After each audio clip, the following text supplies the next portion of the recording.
ครับในการนี้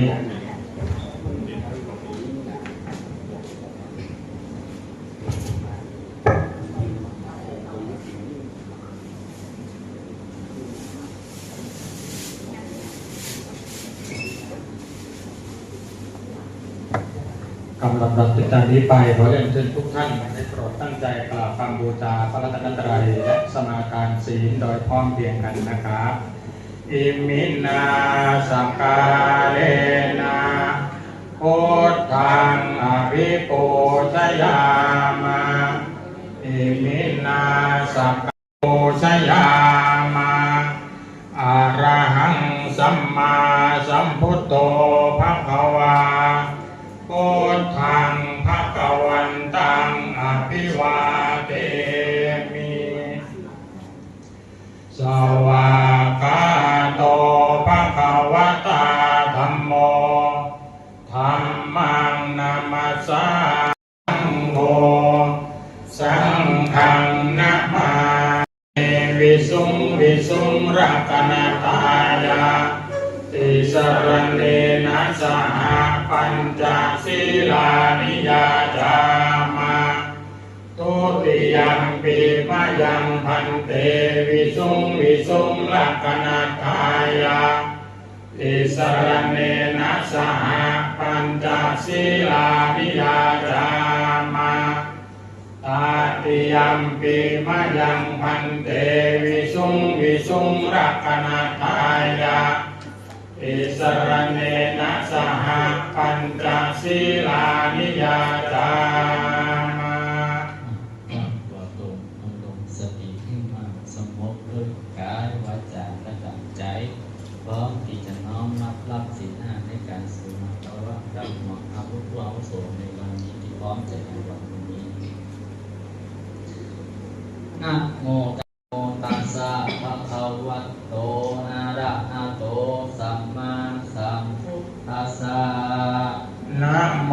ตัสสะภะคะวะโตอะระหะโตสัมมาสัมพุทธัสสะนะโมตัสสะภะคะวะโตอะระหะโตสัมมาสัมพุทธัสสะ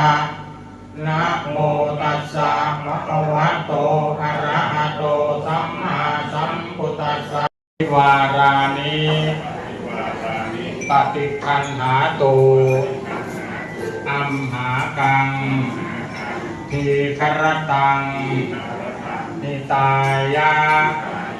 สุภายะข้าแต่พระสงฆ์ผู้เจริญพระตาหารพร้อมนำของอันเป็นบริวารทั้งหลายเหล่านี้ของข้าพเจ้าทั้งหลายเพื่ออุทิศไปให้แก่ดวงวิญญาณครูอาจารย์บุคลากรโรงเรียนอนุบาลเชียงใหม่ซึ่งล่วงลับไปแล้ว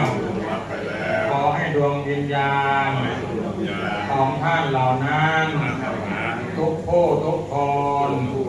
ได้โปรดมารับทราบเจตนาได้กระทำบำเพ็ญบุญ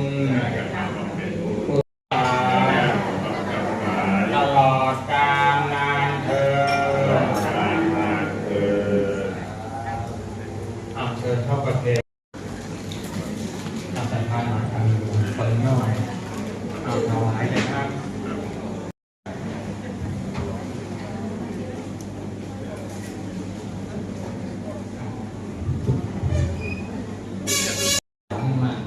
ในการประกอบพิธีสุมาคารวะธรรมก่อนที่จะมีสุมาคารวะธรรมอาตมาขอจะได้ส่วนเจริญพุทธมนต์เพื่อเป็นสิริมงคลในการที่มันจะทำทางดีที่กับตนเองที่ได้กับพี่น้องและเป็นส่วนต่างๆไปหาทุกที่น้องไปอะระหะโตสัมมาสัมพุทธัสสะนะโมตัสสะ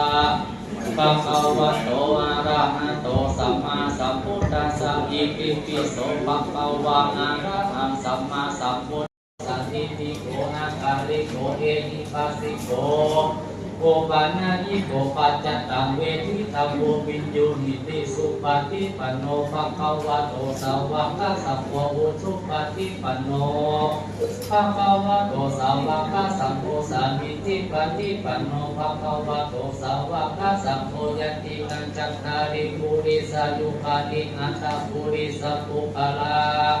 เอสัพพะคะวะโตสาวกสัพพะอะหุนโยปะหุนโยทักขินโยอัญชาติการามิโยอนุตตรังบุญญาเกตังโลกัสสะมโนกรรมังปณิปิเตปทักขินาปทักขินานิกาโตนาราปัตเตปทักขิเนยันตุนิมิตังอวมังคลาจโยจามานาโพสัพพุนาสัสสะโตปะปะคะโหตุสุปินะอาคันตังพุทธานุภาเวนะวินาสมิตุยันตุนิมิตาโมมิสารนังวลังเอเตนะการดีที่ได้ทำในวันนี้บุญใดกุศลใดทำตั้งแต่ต้นน่าจนถึงปัจจุบันนี้คิดสิ่งใดก็จงพานสำเร็จเจริญไปด้วยนั้นวันหน้าสุขะภาระที่ยิ่งขึ้นไปภายนี้ที่อยากนะเตรียมวาลิวะหาปุลาปริปุเรนติสาคารังเอวะเมวะอิโตตินังเกตานังอุตตปฏิอิจิตังปัจจิตังตุมหังคิปะเมวะจมินจันตุสัพเพปุเรนตุสัพพัญญาธามณิโชติลาโสยถาเอวังหันตุติระหัจในวันนี้ก็เป็นวันดีเราเป็นวันสมงบัวบานอนุบาลเชียงใหม่ทุกคนประกอบใจตกแต่งเข้าพร้อมมาอย่างน้ำอกน้ำหอมจะทุกปัจจัยอายตาที่จะสูงมาคารวะดอกหอมผู้หาผู้โสและปัตตาจะนั่งจับแทนกุศลให้หายังผู้ที่มีอุปการะบุคลากรทุกท่านในโรงเรียนอนุบาลเชียงใหม่ได้เสียชีวิตไปในบาปกรรมคำพาคณะสัตว์ของพ่อสัตว์ของไทยก็อย่าได้มาก้าวไก่ข้อผีข้อหวานข้อยักษ์ข้อให้จับตนวันในกาลแบบนี้นะมีเวลานี้ครับการเป็นโจกผีโจกวาโจกเกลือนให้จงจัดมีกันแต่จับตนตัวว่าสนันแต่ดีใจอยากสิทธิตานังลาภโสธีพระยังสุตังพลังวาสัตตาจานาปรโยสุกิติกาอุโภภวะอันทิวันกนาสีวิสัมิจาอุทาวจาริโนจัตตาโลธรรมาวทันติอายุมโนสุขังปะลา